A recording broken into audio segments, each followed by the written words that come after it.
اعوذ باللہ من الشیطان الرجیم بسم اللہ الرحمن الرحیم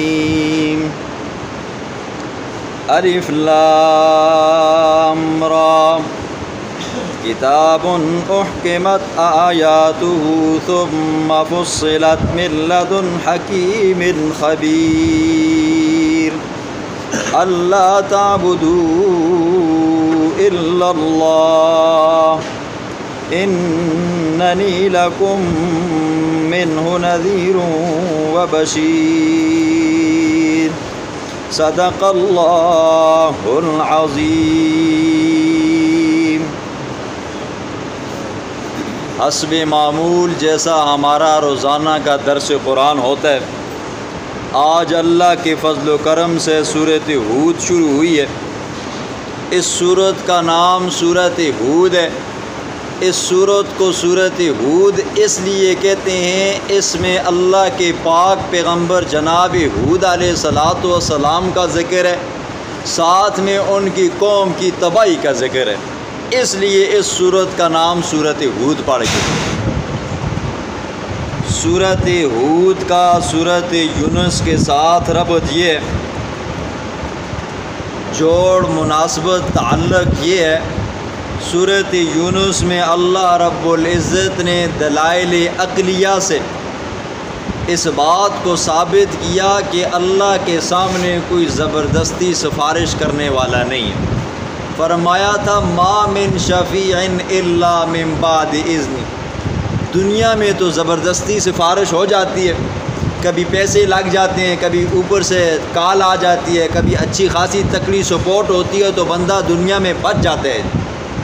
فرمایا لیکن اللہ کے دربار کے اندر ایسی کوئی ذات نہیں ہے، ایسی کوئی شخصیت نہیں ہے، ایسا کوئی بندہ نہیں ہے، ایسا کوئی پیغمبر نہیں ہے، ایسا کوئی فرشتہ نہیں ہے جو زبردستی سفارش کرے اور خود کو بھی بچائے، کسی اور کو بھی بچائے۔ اب اس صورت کے اندر اللہ رب العزت فرمائیں گے کہ اللہ کے سوا کوئی عالم الغیب نہیں ہے، اللہ کے سوا کوئی غیب کا علم رکھنے والی ذات نہیں ہے۔ تو سورۃ یونس کے اندر دلائل عقلیہ تھے، اس سورت کے اندر دلائل عقلیہ بھی ہوں گے، نقلیہ بھی ہوں گے۔ نقلی دلائل بھی عقلی، اور یہ ان کو والی اردو والی نقلی نہیں ہے جی، یہ ایک اصطلاح ہے۔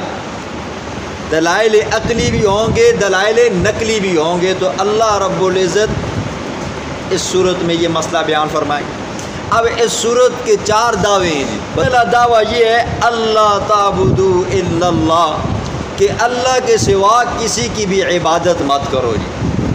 ظاہر بات ہے جب عالم الغیب ذات، ہر ایک کی رازوں کو جاننے والی ذات، ہر ایک کی مشکلوں کو دور کرنے والی ذات، ہر ایک کے دلوں کے دکھڑوں کو سننے والی ذات، ہر ایک کی پریشانیوں کو سننے اور دیکھنے والی ذات وہ اللہ کی ہے، تو پھر عبادت بھی کس کی کرو جی؟ اللہ کی کرو۔ دوسرا دعویٰ اس صورت کا یہ ہے الا انہم یسنون صدورہم لیستخفوا منہ، کہ عالم الغیب ذات اللہ کی ہے جی، ہر چھپی چیز کو جاننے والی ذات کس کی ہے جی؟ اللہ کی ہے۔ تیسرا دعویٰ آیت نمبر 11 میں اللہ فرمائیں گے اب آپ کے پاس یہ قرآن آ گیا ہے، اللہ کی توحید کے اوپر دلائل آ گئے ہیں، تو اب تبلیغ کرنے کے اندر، مسئلہ بتانے کے اندر کوتاہی مت کرو۔ آپ کو اللہ نے سمجھ عطا فرمائی ہے، دین دے دیا ہے، قرآن دے دیا ہے، قرآن کی کوئی آیت آپ کو سمجھ آ گئی ہے تو اب اس کو آگے پہنچانے کے اندر کوتاہی مت کرو۔ چوتھا دعویٰ اس صورت کا یہ ہے کہ سورۃ یونس میں بھی مسئلہ واضح ہو گیا، اس صورت میں بھی مسئلہ واضح ہو گیا ہے، اور یہ کافر، منافق، مشرک نہیں مانتے تو نہ ماننے کی وجہ کیا ہے جی؟ صرف اور صرف ضد اور ہٹ درمی ہے۔ یہ 4 دعوے اللہ اس صورت میں بیان فرمائے گا۔ 7 واقعات ہوں گے، 7 پیغمبروں کے واقعات ہوں گے۔ یہ دلائل نقلیہ اس کو کہتے ہیں۔ عقلی اس کو کہتے ہیں نا جی، کہ مثال دے کر عقل کے ذریعے کوئی بات سمجھائی جائے، اس کو دلیل عقلی کہتے ہیں۔ اب ہود، قوم ہود کیا تھی، تھوڑی سی وضاحت آپ سن لیں، پیچھے بھی آپ نے سنی ہے، آگے بھی آپ سنیں گے۔ حضرت ہود علیہ السلام کو اللہ نے جس قوم کی طرف مبعوث فرمایا، یہ وہ قوم تھی جسے اپنی طاقت کے اوپر بڑا گھمنڈ تھا، یہ کہا کرتی تھی من ہوا اشد منا قوہ، کون ہے جو ہم سے زیادہ طاقتور ہے، پاورفل ہے۔ اور اس قوم کے اندر حضرت نوح علیہ السلام کے بعد بتوں کی پوجا کی گئی، تو حضرت نوح کے بعد آنے والی یہ پہلی وہ قوم ہے جسے اللہ نے اپنے عذاب میں مبتلا فرمایا۔ حضرت ہود علیہ السلام اللہ کا کلام لے کر اپنی قوم کے پاس آئے، اپنی قوم کے لوگوں کو سمجھایا، یا قوم اعبدوا اللہ ما لکم من الہ غیرہ، اوے میری قوم کے لوگوں اللہ کی عبادت کرو، اللہ کے سوا کسی اور کی عبادت مت کرو۔ 3 بت تھے جن کی یہ عبادت کیا کرتے تھے، ان کی ہر وقت گن گایا کرتے تھے۔ تو یہ لوگ کہنے لگے، اتنے ظالم لوگ تھے جنہوں نے پیغمبر کو کہا انا لنراک فی صفاحۃ، اوے ہود ہم تو تجھے العیاذ باللہ بیوقوف سمجھتے ہیں۔ تو اللہ کے پاک پیغمبر جناب ہود علیہ السلام نے فرمایا، قال یا قوم، او میری قوم کے لوگوں، لیس بی صفاحۃ، میرے اندر کوئی بے وقوفی نہیں ہے، احمقانہ پن نہیں ہے، حالانکہ میں تو کیا ہوں، وَأَنَا لَكُمْ نَاصِحٌ امین، میں تو تمہارا خیر خواہ ہوں، میں تمہیں دنیا سے کاٹ کر ایک رب کے ساتھ جوڑنے والا ہوں، تمہیں رب کا کلام سنانے والا ہوں، تم مجھے بے وقوف کہتے ہو۔ خیر حضرت ہود علیہ السلام نے اپنی قوم کو دن رات تبلیغ کی، قوم کے لوگوں کو سمجھایا کہ اللہ کے احکامات کے اندر رد و بدل مت کرو، اللہ کے احکامات کو مانو۔ لیکن وہ اتنی ضدی قوم تھی، اتنی ہٹ درم قوم تھی، حضرت ہود علیہ السلام کو الٹے القابات سے یاد کرنے لگی۔ حضرت ہود علیہ السلام نے کہا، دیکھو اگر بات نہیں مانو گے تو اللہ کا عذاب تمہارے اوپر آئے گا۔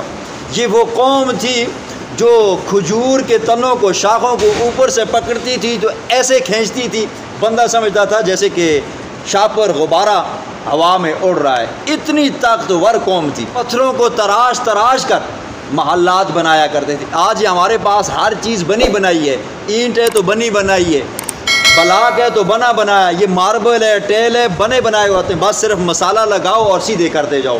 وہ لوگ پتھروں کو اس طرح گڑا کرتے تھے، اینٹ بنا کرتی تھی، ماربل بنا کرتے تھے، بلاک بنا کرتے تھے، اس سے وہ اپنے مکان بنایا کرتے تھے، اور بڑے بڑے پہاڑوں کو تراش کر اندر اپنے مکان محلات بنایا کرتے تھے۔ آج بھی ان کے نشانات وہ آج موجود ہیں۔ خیر حضرت ہود علیہ السلام نے انہیں تبلیغ کر کے سمجھایا، بہت سمجھایا، لیکن یہ لوگ باز نہ آئے، تو اللہ نے ان کے اوپر آندھی نازل کر دی۔ سورۃ معارج میں اللہ فرماتے ہیں سخرها علیہم 7 لیال و 8 ایام، پھر ہم نے اس قوم کے اوپر 7 راتیں اور 8 دن لگاتار آندھی کی، آندھی بھیجی اللہ نے۔ دیکھو بڑا طاقت کے اوپر ناز تھا، غرور تھا کہ ہمیں بھی کوئی ہرا سکتا نہیں۔ اللہ نے فرمایا تمہاری کتنی بڑی طاقت کیوں نہ ہو، میری ہوا کے آگے بھی نہیں ٹک سکتے ہو۔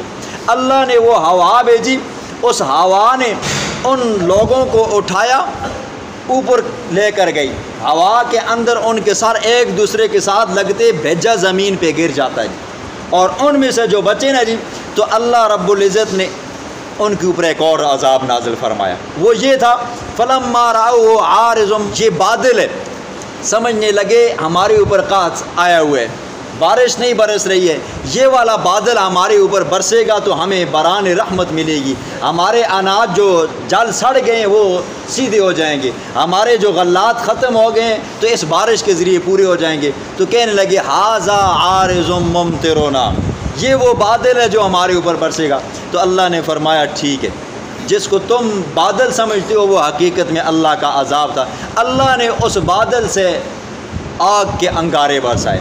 جو قوم وقت کے پیغمبر کو جھٹلاتی ہے یا وقت کے پیغمبر کی تعلیمات کا انکار کرتی ہے تو اللہ رب العزت پھر اس کا حشر قوم عاد، قوم ہود، قوم نوح، قوم سمود، قوم لوط، قوم صالح کی طرح کرتا ہے۔ اللہ اپنے عذاب سے ہمیں محفوظ فرمائے۔ بسم اللہ الرحمن الرحیم، الف لام را، حروف مقطعات۔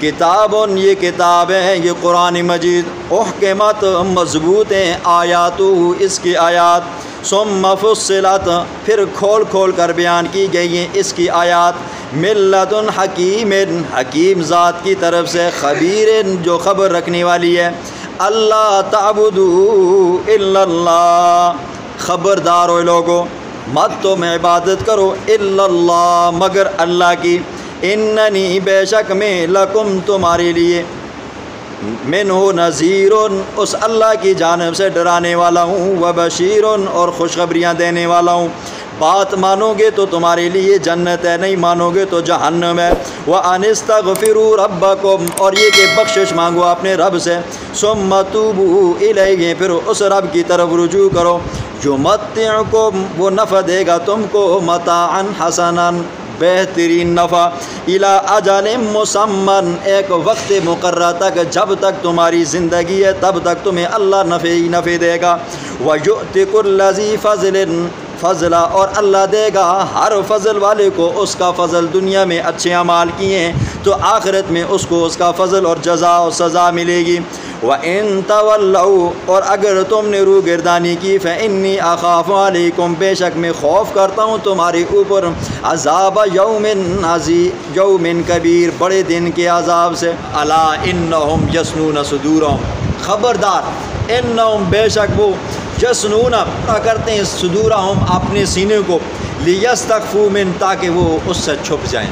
اس آیت کی دو تفسیریں مفسرین نے کی ہے۔ پہلی تفسیر یہ ہے کہ صحابہ کرام جب قضائے حاجت کے لیے بیٹھتے نا جی، وہ کھلی جگہ میں یا باتھ رومیں ہوتی تو باتھ رومیں میں بیٹھتے تو بیٹھتے وقت اپنے سینے کو دورا کرتے، اور دیکھو نا جی بندہ قضائے حاجت کے لیے بیٹھتے تو ویسے بھی ٹانگیں سینے کے ساتھ لگتی ہیں نا، تو صحابہ کرام بطور ادب کے، بطور شرم و حیا کے اللہ سے حیا کرتے، اللہ کا ادب کرتے، ایسے چھپ کر بیٹھتے کہ ہمارا سطر کھل گیا ہے اور اللہ ہمیں دیکھ رہے ہے۔ تو اللہ نے فرمایا یہ غلو فی الدین ہے، یہ دین میں غلو ہے۔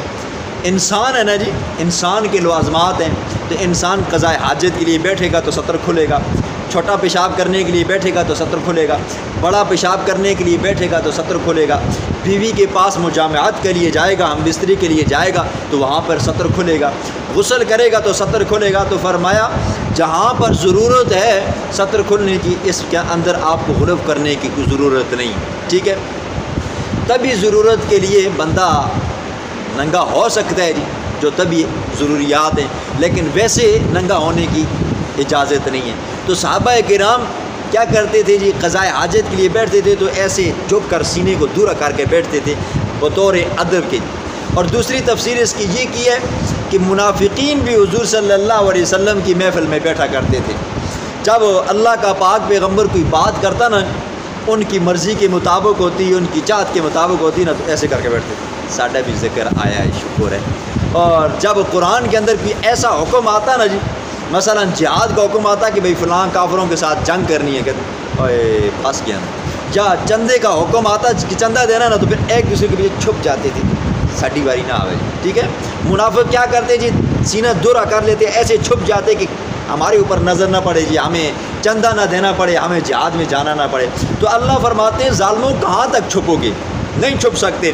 فرمایا الا حین یستغشون ثیابہم، اللہ خبردار جس وقت وہ پہنتے ہیں اپنے کپڑے، یعلم وہ اللہ جانتا ہے، ما یسرون وہ جو چھپاتے ہیں، وما یعلنون وہ جو ظاہر کرتے ہیں۔ یہ دوسرا دعویٰ ہے جی، غیب دان ذات کس کی ہے؟ اللہ کی ہے۔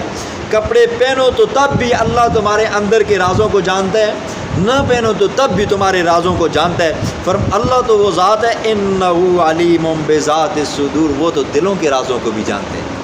دلوں کے اندر تم نے کیا کیا غلاظت چھپائی ہوئی ہے، یا دلوں کے اندر کیا تم نے کینہ حسد بغض رکھا ہوا ہے، کیا نیکی کرنے کا ارادہ ہے، تو اللہ تو اس کو بھی جانتا ہے۔ اور اللہ تو وہ ذات ہے وہ دلوں کے اندر آنے والے وسوسے کو بھی جانتا ہے، اس لیے اللہ کے علم سے کوئی چیز مخفی نہیں ہے۔